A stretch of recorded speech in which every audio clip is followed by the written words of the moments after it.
जय हिंद फ्रेंड्स, स्वागत है आपका अपने YouTube channel GS global study के इस नई वीडियो में। आज जो हमको चर्चाएं करनी है वो करनी है क्लास 10th का एक्सरसाइज 3.5 करना है। एक्सरसाइज 3.3 में हमने संपाति हमने प्रतिस्थापन विधि की थी और 3.4 में हमने विलोपन विधि की है और यहाँ पर आज हमको करनी है वज्र गुणनखंड विधि। कौन सी? वज्र गुणनखंड विधि। इसमें हमको करना है। इसमें कितने सवाल हैं टोटल? रुक जाइए देख के बताते हैं। टोटल हैं इसमें 4 सवाल, लेकिन उसमें खंड भी दिए गए हैं तो सवाल ज़्यादा हो जाएंगे, लेकिन तब भी चलिए करेंगे इस प्रश्नावली को तो करेंगे ही। तो चलिए करते हैं क्लास 10th का प्रश्नावली 3.4 और चर्चा करते हैं सवालों की। तो चलिए देखते हैं क्या दिया गया है। सवाल नंबर पहला देखते हैं क्या दिया गया है।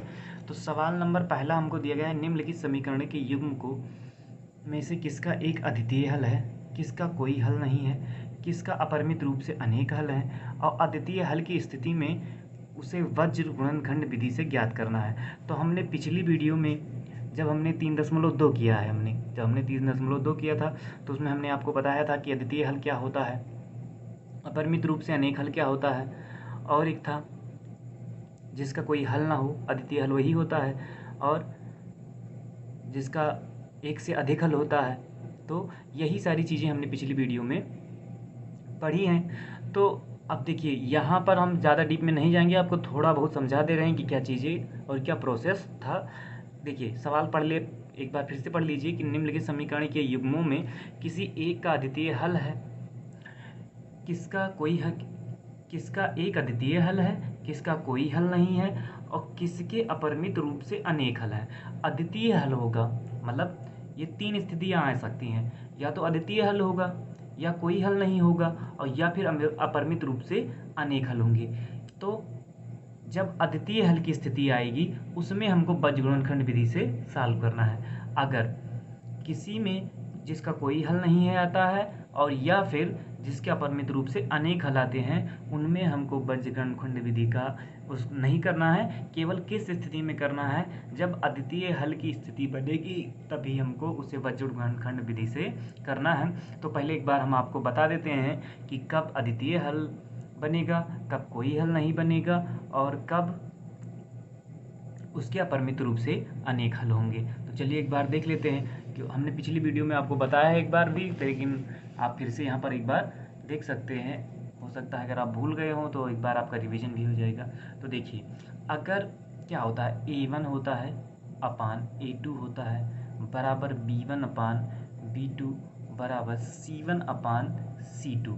अगर ये होता है, देखो A1 अपान A2 होता है, B1 अपान B2 होता है, C1 अपान C2 होता है, तब क्या होता है? तब रेखाएं संपाती होती हैं। तब रेखाएं क्या होती हैं? संपाती होती हैं, और तब अपरिमित रूप से अनेक हल होते हैं। अगर सारे बराबर आते हैं, अगर सारे बराबर हैं तब रेखाएं संपाती होंगी और उसके क्या होंगे? अपरिमित रूप से अनेक हल होते हैं। लेकिन अभी मान लीजिए क्या हो, A1 अपान A2 बराबर ना हो B1 अपान B2 के, तब कौन सा होगा? तब क्या होगा? तब रेखाएं क्या करेंगी? प्रतिच्छेद करेंगी। क्या करेंगी? प्रतिच्छेद करेंगी और बीजगणितीय निरूपण में इसके अद्वितीय हल होंगे। कौन से हल होंगे? अद्वितीय हल। तो इस प्रश्नावली में अगर कोई स्थिति ऐसी आती है जब A1 अपान A2 बराबर ना हो B1 अपान B2 के, अगर ये वाली स्थिति आती है, ये वाली अगर स्थिति आती है तभी हम उसको, तब वो अद्वितीय हल में हो जाएगा। प्रतिच्छेद करेंगी रेखाएं, ग्राफीय निरूपण में क्या करेंगी? रेखाएं तो प्रतिच्छेद करेंगी, लेकिन बीजगणितीय निरूपण में उसके अद्वितीय हल होंगे। क्या होगा? केवल एक हल होगा। अद्वितीय मतलब इसके अलावा और कोई दूसरा हल नहीं होगा। अद्वितीय का मतलब क्या हुआ? इसके अलावा और कोई दूसरा नहीं। तो जब प्रतिच्छेद करेंगी तो इसके अलावा और उसका कोई हल नहीं होगा। तो अगर ऐसी स्थिति बनेगी वज्र गुणनखंड विधि में, तभी हम उसको वज्र गुणनखंड विधि से, अगर ऐसी स्थिति बनती है समीकरणों से, तब हम जाके क्या निकालेंगे, तभी हम उसकी अद्वितीय स्थिति अगर मिलती है तब उनको हम बीजगणितीय वो बीजगणनखंड विधि से उन इक्वेशंस को सॉल्व करेंगे, अन्यथा की स्थिति में नहीं करेंगे। तो हमने पहली स्थिति बताई थी क्या थी, जब a1/a2 बराबर हो जाए b1/b2 और बराबर हो जाए c1/c2 के, तब रेखाएं क्या होंगी, समपाती होंगी, तब उनके क्या होंगे, अपरिमित रूप से अनेक हल होंगे, तब हमको बीजगणनखंड विधि नहीं करना है। फिर आगे बढ़ते हैं, अगर क्या है, अगर a1/a2 बराबर नहीं होता b1/b2 के बराबर c1/c2 से हमको कोई मतलब ही नहीं है। अगर a1/a2 बराबर नहीं होता b1/b2 के, तब रेखाएं क्या करेंगी, प्रतिच्छेद करेंगी और उसका अद्वितीय हल होगा। तो इसी में हमको बीजगणनखंड विधि करना है। एक स्टेज और आ सकती है, वो कौन सी आ सकती है, जब क्या हो सकता है, a1/a2 बराबर होता है b1/b2 के, लेकिन b1/b2 न बराबर हो c1/c2 के, मतलब b1/b2 न बराबर हो c1/c2 के, तब कौन सी स्थिति बनेगी, तब रेखाएं क्या होंगी, तब रेखाएं समांतर होंगी और उसका कोई हल नहीं होगा, उसका कोई हल ही नहीं होगा। तब क्या होगा, रेखाएं समांतर होंगी और उसका कोई हल नहीं होगा। लेकिन हमको यहाँ बीजगणनखंड विधि करना है, और बीजगणनखंड विधि करने के लिए सबसे ज़्यादा जरूरी क्या है, सबसे ज़्यादा जरूरी यही है कि a1/a2 नहीं बराबर होना चाहिए b1/b2 के। अगर ऐसी स्टेज बनती है तब रेखाएं क्या करेंगी, तब रेखाएं प्रतिच्छेद करेंगी किसमें, ग्राफीय निरूपण में, और उसका क्या होगा, अद्वितीय हल होगा।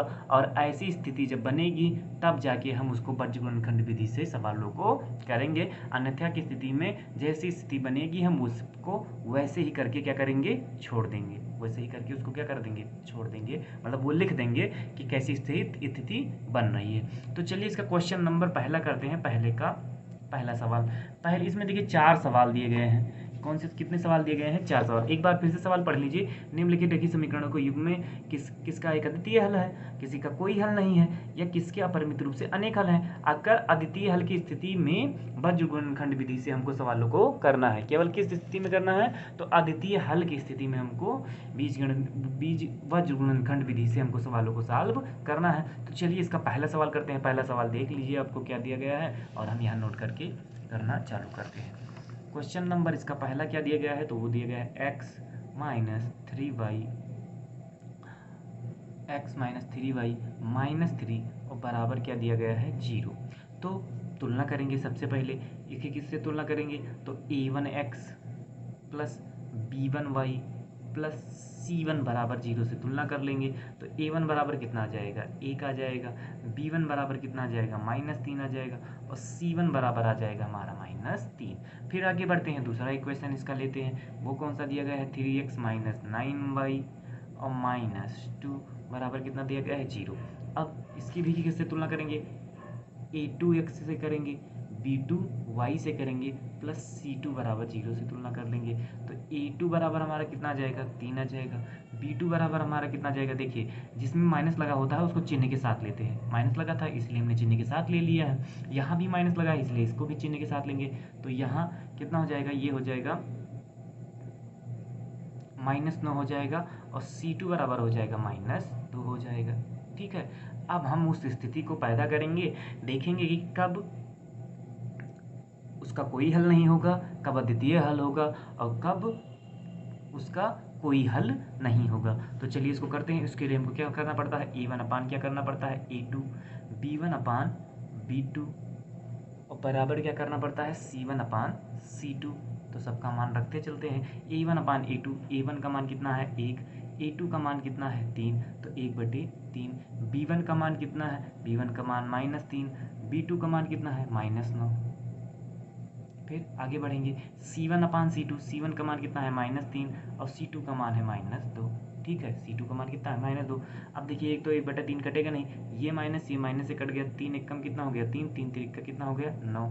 यहाँ से माइनस कैंसिल हो जाएगा, तो यहाँ बचा कितना, 1/3। यहाँ कितना बचेगा, 1/3 बराबर 1/3 बराबर 3/2। अब देखिए इसमें कौन सी स्टेज आनी थी, तब हमको बीजगणनखंड विधि से इन सवालों को करना था, जब ऐसी स्थिति आती a1/a2 बराबर ना होता b1/b2 के। जब क्या होता, a1/a2 बराबर ना होता b1/b2 के, तब हम क्या करते, तब अद्वितीय हल वाला, तब अद्वितीय हल की स्थिति आती, और जब अद्वितीय हल की स्थिति आती तब इसको हम बीजगणनखंड विधि से करते सवाल को आगे। लेकिन क्या कौन सी स्थिति आ रही है, कौन सी स्थिति आ रही है, देखिए 1/3 आ रहा है, 1/3 आ रहा है, ये तो बराबर है, A1/A2 बराबर है B1/B2 के, लेकिन B1/B2 बराबर नहीं है C1/C2 के। तब रेखाएं क्या होंगी, समांतर होंगी। तब इसका क्या होगा, जब रेखाएं समांतर होती हैं तो इसका कोई हल नहीं होता। इसका क्या होता है, कोई हल, इसका कोई हल नहीं होता। तो यहाँ क्या लिख देंगे, रेखाएं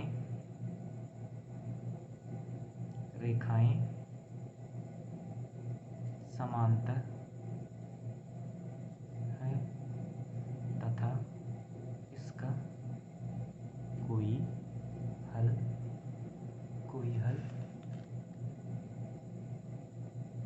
नहीं है। यहाँ ले लेते हैं, एक सेकेंड। चलिए करते हैं क्वेश्चन नंबर इसका दूसरा। पहले का दूसरा सवाल करते हैं। तो पहले का दूसरा क्या सवाल दिया गया है, 2x + y बराबर 5 दिया गया है। इसको सीधा कर देंगे, 2x + y, 5 को इधर ले आएंगे, ये प्लस में था, इधर आया तो माइनस में हो जाएगा, बराबर हो जाएगा 0। तो यहाँ तुलना किससे करेंगे, a1x + b1y और प्लस c1 बराबर 0 से तुलना करेंगे। तो a1 बराबर हमारा कितना आ जाएगा, 2 आ जाएगा। b1 बराबर कितना आ जाएगा, तो b1 की जगह देखिए यहाँ कुछ नहीं है, तो यहाँ b1 की जगह कितना आ जाएगा, 1 आ जाएगा। और c1 बराबर हमारा कितना आ जाएगा, वो आ जाएगा हमारा -5 आ जाएगा। फिर अब दूसरा समीकरण इसका लेते हैं। दूसरा क्या दिया है, 3x + 2y और बराबर कितना दिया गया है, 8। इसकी तुलना किससे करेंगे, a2x + b2y और प्लस, नहीं पहले इसको सीधा करेंगे, अभी तुलना नहीं करेंगे। पहले 3x + 2y और ये जो 8 किस में है, प्लस में, इधर आ रहा है तो किस में हो जाएगा, माइनस में, बराबर कितना हो जाएगा, 0। आगे बढ़ेंगे तो इसकी तुलना किससे करेंगे, a2x + b2y + c2 बराबर 0 से तुलना करेंगे। तो a2 बराबर हमारा कितना आ गया, 3, b2 बराबर कितना आ गया, 2 और c2 बराबर कितना आ गया, -8। a2 का देखिए, a2 की जगह क्या लिखा है, 3 लिखा है, b2 की जगह क्या लिखा है, 2 लिखा है, और c2 की जगह क्या लिखा हुआ है, -8 लिखा हुआ है। आगे बढ़ेंगे। अब देखिए, अब करना क्या है, अब करना बिल्कुल आसान है। देखिए अब हम इसकी तुलना करेंगे और तुलना करने के बाद हम देखेंगे कि कौन सी स्थिति बन रही है। अगर अद्वितीय हल वाली स्थिति बनेगी तब हम उसका क्या करेंगे, बज्र गुणनखंड विधि से भी उसको हम सॉल्व करेंगे। तो चलिए पहले तुलना कर लेते हैं। तो a1 क्या हो गया, a2 बराबर b1/b2 बराबर c1/c2। ठीक है, a1 का मान कितना दिया गया है, 2 दिया गया है, तो 2 बटे कितना हो गया, 3। b1 का मान कितना दिया गया है, तो 1 दिया गया है। b2 का मान कितना दिया गया है, b2 का मान दिया गया है 2। c1 का मान कितना दिया गया है, -5। c2 का मान कितना दिया गया है, -8। ठीक है, अब ये तो 2/3 ही रहेगा, ये 1/2 ही रहेगा, और ये माइनस कैंसिल हो जाएगा, तो बचेगा हमारा कितना, केवल 5/8 बचेगा। कितना बचेगा, केवल 5/8 बचेगा। अब देखिए कौन सी स्थिति बन रही है, तो देखते हैं कैसे स्थिति बनी। देखिए a1/a2 बराबर नहीं है b1/b2 के, कहाँ बराबर है, ये 2/3 है, 1/2 है, बराबर है ही नहीं। तब ये कौन सी स्थिति बनेगी, तब ये बनेगी अद्वितीय हल वाली स्थिति, अद्वितीय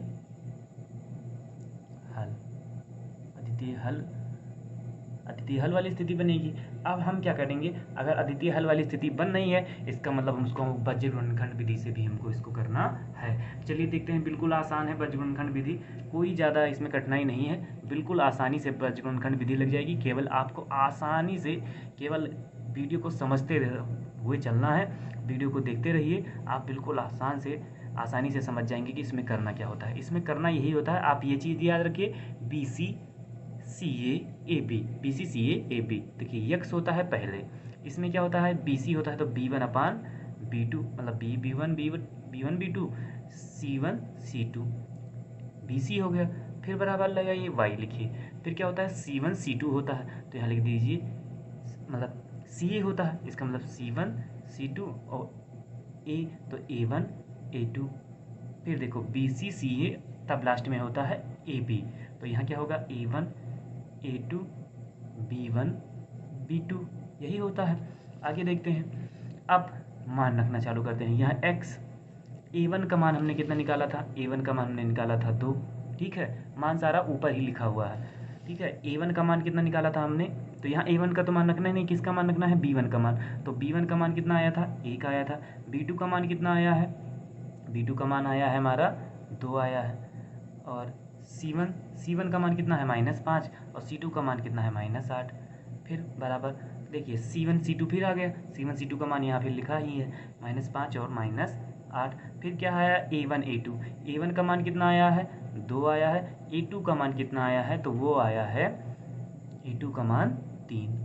फिर आ जाइए यहाँ कितना है 1/, A1/A2, A1/A2 फिर वही लिखा है, A1/2 यहाँ फिर लिखा था और A1/A2 यहाँ भी लिखा है। तो यहाँ फिर किसका मान कितना हो जाएगा 2 और 3, और B1 B2 का मान हमने यहाँ निकाला था, ये कितना है 1/2 है, 1/2 नहीं मतलब 1/2 है। अब इसका कराएंगे क्रॉस मल्टीप्लिकेशन, क्रॉस गुणा कराएंगे, इसका इधर से इसका इधर से, इनका इधर से और इनका इधर से, इनका इधर से और इनका इधर से। ठीक है, अब करते हैं यहाँ कितना हो जाएगा, ये हो जाएगा x बटे कितना हो जाएगा तो ये 1/8 कितना हो जाएगा -8। इसका होगा 2 पंचे 10, यहाँ माइनस का निशान लगता है और 2 पंचे 10, ये -10 बना तो इसको लिख देंगे -10। आगे देखते हैं यहाँ क्या बनेगा तो यहाँ बनेगा y बटे 5×3 = 15, किस में बनेगा माइनस में, क्योंकि ये माइनस में ये प्लस में, प्लस माइनस का माइनस, यहाँ माइनस का साइन लगता ही है। यहाँ 8 दूनी 16 कितना हो जाएगा 8 दूनी 16 हो जाएगा।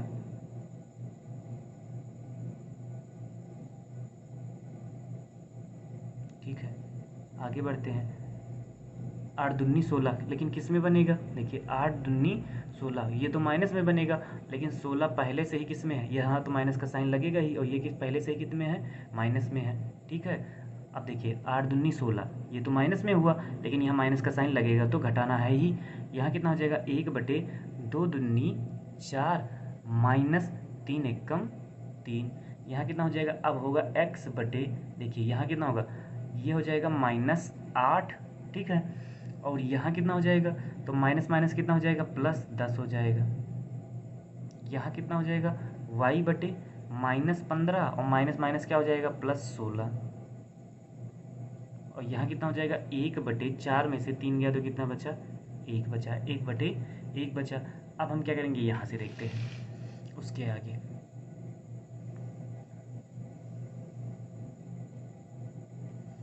देखिए यहाँ कितना आया है x बटे -8 +10, तो देखो 10 बड़ा है माइनस वाला छोटा है, तो 10 में से 8 जाएगा तो कितना बचेगा 2 बचेगा, तो यहाँ कितना बचा x बटे 2 बच गया।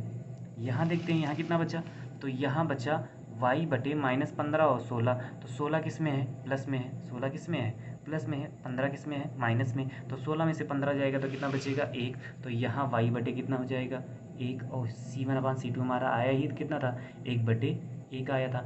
अब हम क्या करेंगे एक बार इनको इनके साथ लेंगे इनको, और एक बार इनको इनके साथ लेंगे, दोनों को इन्हीं के साथ लेंगे, एक बार x वाले को और एक बार y को। तो पहले x वाला लेते हैं, x/2 बराबर कितना हो जाएगा 1, तो x/2 बराबर कितना हो जाएगा 1।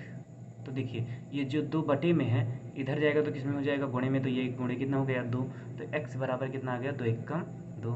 अब किसको लेना है y/1 को लेना है, तो y/1 को ले लिए बराबर कितना होगा 1/1, या 1 लिख देते हैं या 1/1 लिख देते हैं, इसका गुणा इधर होगा तो y का नम y और इसका गुणा 1 का नम 1, तो y बराबर कितना आ गया 1, x का मान कितना आ गया 1/2 आ गया, और y का मान कितना आ गया 1 आ गया। यही हो जाएगा हमारा आंसर, यही हो जाएगा हमारा आंसर। तो ठीक है, मिलते हैं नेक्स्ट वीडियो में। तबीयत ना सही होने की वजह से आपको 2 सवाल हमने करा दिए हैं, जब नेक्स्ट वीडियो में मिलेंगे तो आपसे और सारी चर्चाएं हम आगे के सवालों की करेंगे। ठीक है, तो पढ़ते रहिए, ध्यान दीजिए अपनी किताबों पर और अपनी स्टडी पर। मिलते हैं नेक्स्ट वीडियो में, तब तक के लिए धन्यवाद, जय हिंद।